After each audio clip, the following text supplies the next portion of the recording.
Oke, di sini pada demokrasi liberal dibagi menjadi 3 kelompok, yaitu pertama pendahuluan yang berisi tentang perkembangan kehidupan politik, yang kedua isu pembahasan ada perkembangan kehidupan ekonomi, dan penutup yaitu akhir masa demokrasi liberal yang ada kesimpulan dan saran.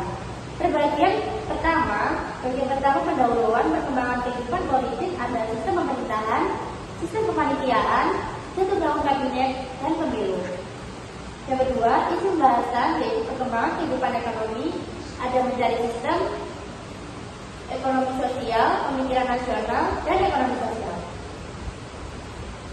Yang ketiga, penutup ada akhir masa demokrasi yang berisi kesimpulan dan saran. Pendahuluan, latar belakang demokrasi liberal. Demokrasi liberal adalah sistem pemerintahan yang menggabungkan prinsip-prinsip demokrasi seperti pemilihan umum yang bebas dan adil, dengan perlindungan terhadap hak-hak individu dan supremasi hukum. Latar belakang sudah dibagi dua, yaitu yang pertama latar belakang secara global. Demokrasi liberal muncul sebagai hasil perkembangan pemikiran politik dan sejarah panjang perjuangan melawan kekuasaan absolut, terutama di Eropa dan Amerika. Beberapa faktor penting meliputi pencerahan abad ke-17 dan ke-18 menjadi titik tolak munculnya ide-ide tentang hak asasi manusia, kebebasan individu, dan rasionalitas. Pemikir seperti John Locke, Montesquieu, dan Rousseau menekankan pentingnya kebebasan dan partisipasi rakyat dalam pemerintahan. Revolusi Amerika 1776 dan Revolusi Prancis 1789. Kedua revolusi ini menolak pemerintahan monarki absolut dan menekankan pemerintahan berdasarkan hukum, hak warga negara, dan partisipasi rakyat. Revolusi industri, pertumbuhan kelas menengah dan urbanisasi menyebabkan tuntutan terhadap partisipasi politik yang lebih besar, serta perlindungan hak ekonomi dan sosial. Perkembangan konstitusi dan negara hukum. Banyak negara mulai menerapkan sistem check dan balance, pemisahan kekuasaan serta konstitusi yang menjamin hak individu. Kedua, latar belakang demokrasi liberal di Indonesia. Dan dimaksudkan dalam demokrasi liberal pada Indonesia. Istilah ini merujuk pada masa pemerintahan Indonesia antara tahun 1950 sampai 1959. Setelah pengakuan kedaulatan kedaulatan dan ciri utamanya adalah sistem parlementer yang menekankan kebebasan politik dan adanya banyak partai. Faktor latar belakangnya, pengaruh sistem barat setelah Indonesia merdeka, sistem pemerintahan yang diadopsi banyak dipengaruhi oleh model demokrasi liberal barat, terutama Belanda dan Inggris. Pengakuan kedaulatan 1949 setelah konversi mencapai Indonesia menjadi Republik Indonesia Serikat, lalu kembali menjadi negara kesatuan pada 1950. Konstitusi yang dipakai adalah UUD, sementara 1950 yang menganut sistem parlementer. Keinginan untuk mengunjungi kebebasan setelah masa kolonialisme dan revolusi ada semangat kuat untuk membangun sistem yang menjamin kebebasan politik dan hak asasi. A. Sistem pemerintahan dan demokrasi liberal. Indonesia sampai dengan tahun 1950 telah menjalankan dua sistem pemerintahan yang berbeda, yaitu sistem presidensial dan sistem parlementer. Tidak sampai 1 tahun setelah kemerdekaan, sistem pemerintahan presiden disandingkan dengan sistem pemerintahan parlementer. Hal ini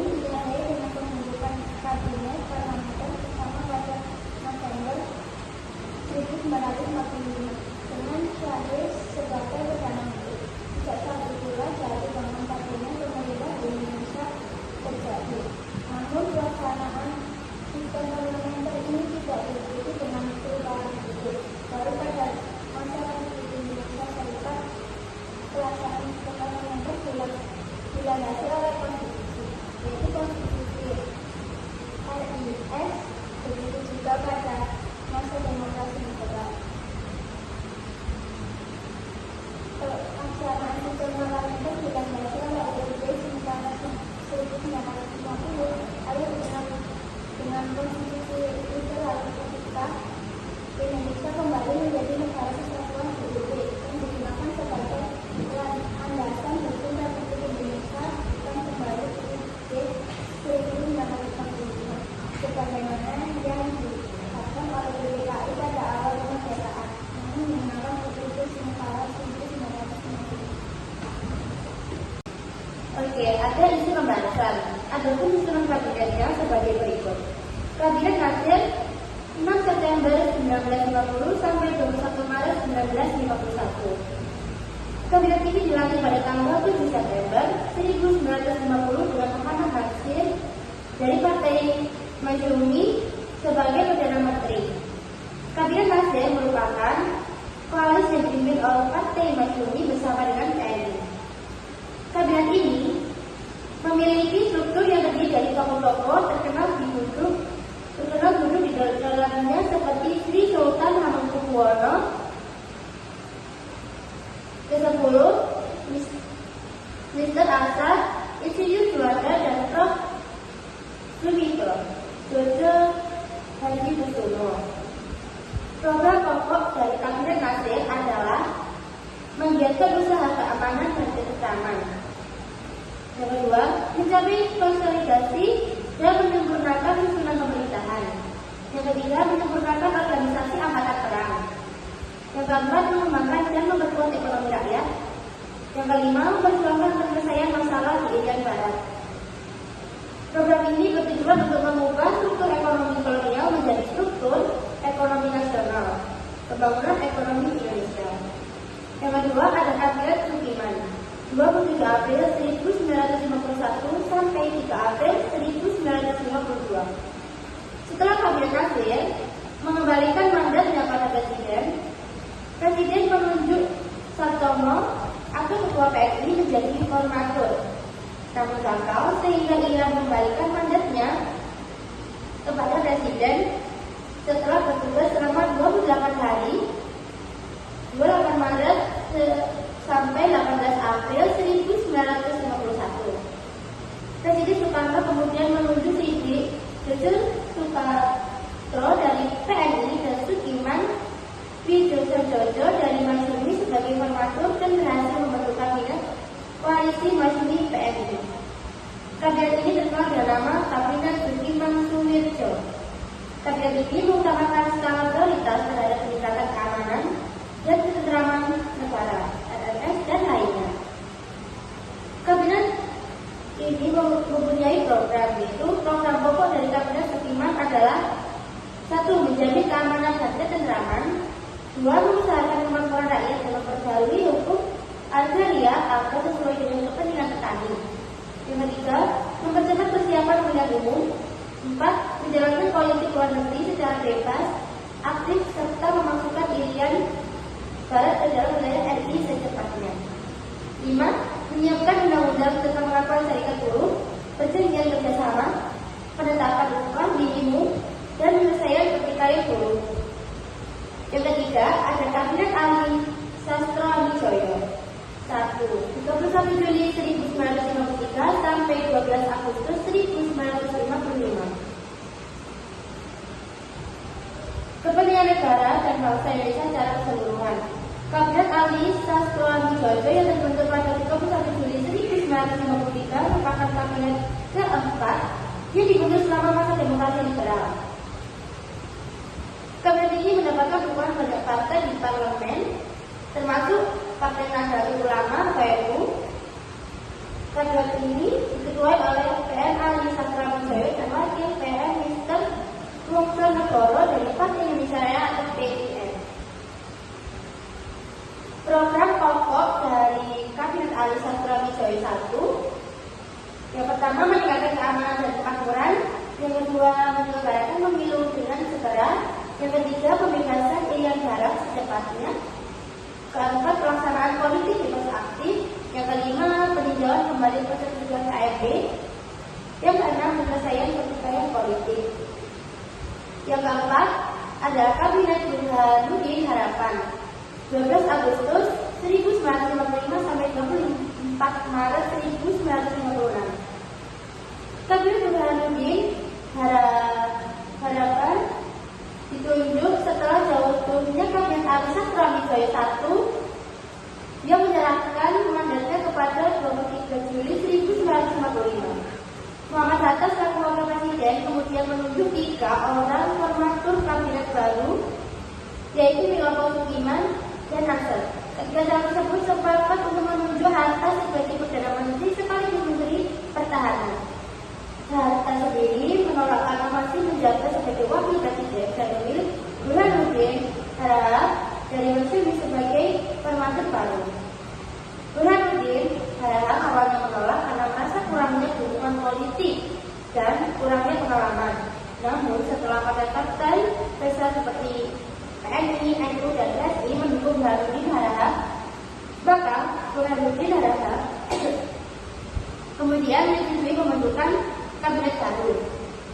Kabinet Burhanuddin Harahap berisi 20 orang menteri dan 13 partai politik dan dilantik pada 12 Agustus 1955. Program pokok dari Burhanuddin Harahap yang pertama, menyelenggarakan pemilihan umum pada 29 September 1955. Yang kedua, menyelesaikan masalah Irian Barat. Yang ketiga, menanggulangi pemberontakan DI atau TI yang dipimpin oleh Prato Suwiryo. Yang keempat, melaksanakan program pembangunan ekonomi dan sosial. Oke, lanjut. Kabinet Ali Sastroamidjojo II 20 Maret 1956 sampai 4 Maret 1957. Pada tanggal 20 Maret 1956 didukung oleh 3 partai besar di parlemen, PNI dan NU dan Masyumi. Ali Sastroamidjojo mendapatkan mandat untuk kedua kalinya membentuk kabinet. Program pokok dari Kabinet Ali Sastroamidjojo II adalah program kabinet ini disebut Rencana Pembangunan 5 Tahun yang memuat program jangka panjang sebagai berikut. 1. Perjuangan pengembalian Irian Barat. Yang kedua, pembentukan daerah-daerah ekonomi dan mempercepat terbentuknya anggota-anggota DPRD. Yang ketiga, mengusahakan perbaikan nasib kaum buruh dan pegawai. Yang keempat, menyehatkan perimbangan keuangan negara. Yang kelima, mewujudkan perubahan ekonomi kolonial menjadi ekonomi nasional berdasarkan kepentingan rakyat. Yang keenam, pembatalan KMP. Yang ketujuh, pemulihan keamanan dan ketertiban. Pembangunan 5 tahun menjalankan politik luar negeri bebas aktif. Yang ke-8, melaksanakan keputusan KAA.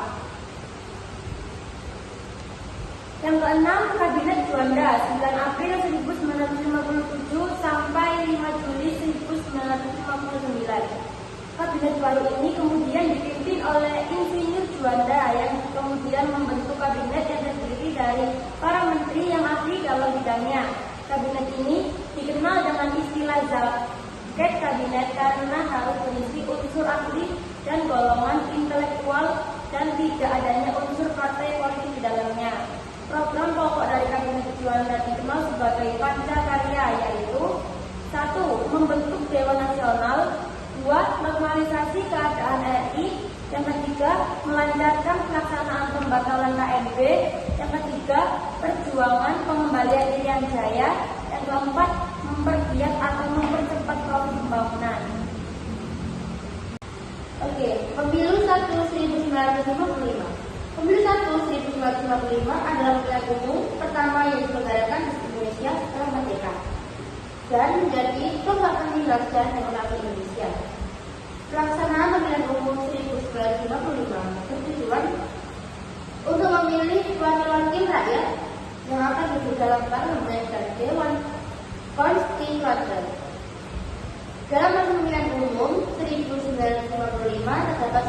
partai besar dan kecil yang memajukan calon-calonnya untuk anggota Dewan Perwakilan Rakyat dan nomor 2 partai besar dan kecil untuk Dewan Perwakilan. Selain itu masih ada 86 organisasi dan perseorangan akan ikut dalam bulan ini. Dalam daftar pemilihan, tidak kurang dari 60% penduduk Indonesia yang mendaftarkan namanya, kurang lebih 78 juta, angka yang cukup tinggi yang ikut dalam pesta demokrasi ke-6. Makna dan dampak pemilu 1955. Pertama kali rakyat Indonesia memilih wakil secara demokratis. Yang kedua, menandai pelaksanaan demokrasi parlementer di Indonesia. Yang ketiga, pemilu berjalan cukup jujur, adil, dan demokratis. Yang keempat, namun pemilu ada bakal disebut lalu sehingga pada 5 Juli 1959 Presiden Soekarno mengeluarkan Dekret Presiden 5 Juli 1959 yang membubarkan Konstituante Demokrasi. Oke, next, mencari sistem ekonomi sosial. Sistem ekonomi liberal. Sesudah pengakuan kedaulatan, pemerintah Indonesia menanggung beban ekonomi dan keuangan yang cukup berat dampak dari disepakatinya ketentuan-ketentuan KBM, yaitu meningkatnya nilai utang Indonesia, baik utang luar negeri maupun utang dalam negeri. Struktur perekonomian yang diwarisi dari penguasa kolonial masih bersebelah. Nilai ekspor Indonesia pada saat itu masih sangat tergantung pada beberapa jenis hasil perkebunan yang nilainya jauh di bawah produksi pada era sebelum Perang Dunia Kedua.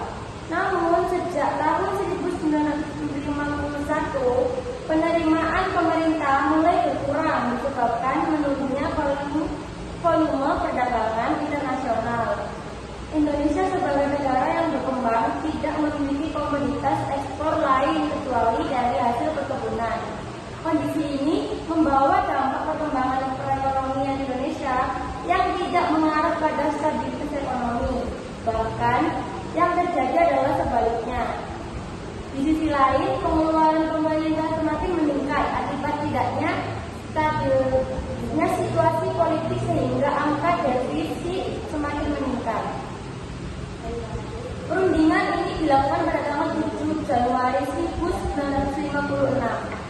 Rancangan persetujuan FINEK yang diajukan Indonesia terhadap pemerintah Belanda adalah sebagai berikut. 1. Pembatalan persetujuan FINEK hasil KNB. Yang kedua, hubungan FINEK Indonesia-Belanda didasarkan atas hubungan bilateral.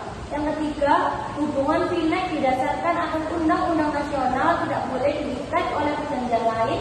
Yang keempat, namun usul Indonesia ini tidak diterima oleh pemerintah Belanda sehingga pemerintah Indonesia secara sepihak melaksanakan rancangan FINEK-nya dengan membubarkan Uni Indonesia Belanda pada tanggal 13 Februari 1956 dengan tujuan melepaskan diri dari ikatan ekonomi dengan Belanda. Selanjutnya, akhir masa demokrasi liberal. Akhir masa demokrasi liberal di Indonesia ditandai dengan dikeluarkannya Dekret Presiden 5 Juli 1959 yang membubarkan Dewan Konstituen dan kembali ke UUD 1950. Dekret ini diambil karena Dewan Konstituen gagal menetapkan undang-undang dasar yang baru dan situasi politik yang tidak stabil. Dekret Presiden 5 Juli 1959. Dekret ini menjadi titik balik sejarah Indonesia, menandai berakhirnya demokrasi liberal dan dimulainya era demokrasi terpimpin. Gagalnya Dewan Konstituen. Dewan Konstituen yang dibentuk pada tahun 1956 tidak berhasil menyusun undang-undang dasar yang baru, sehingga menyebabkan krisis politik dan ketidakstabilan. Kembali ke UUD 1950. Dekret Presiden 5 Juli 1959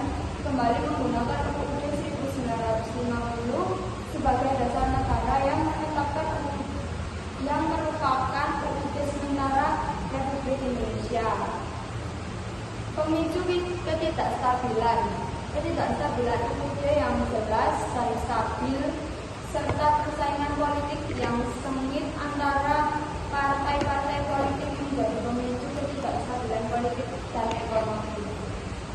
Dampak akhir demokrasi liberal menyebabkan transisi ke sistem pemerintahan baru, yaitu demokrasi terpimpin yang memiliki karakteristik berbeda dari demokrasi liberal. Berikutnya kesimpulan demokrasi liberal. Kesimpulan demokrasi liberal adalah sistem pemerintahan yang menggabungkan prinsip demokrasi dengan perlindungan terhadap hak individu dan kebebasan sipil. Dalam sistem ini, kekuasaan pemerintahan dibatasi oleh konsultasi, konstitusi, dan hukum, serta diawasi oleh lembaga independen seperti parlemen, peradilan, dan media.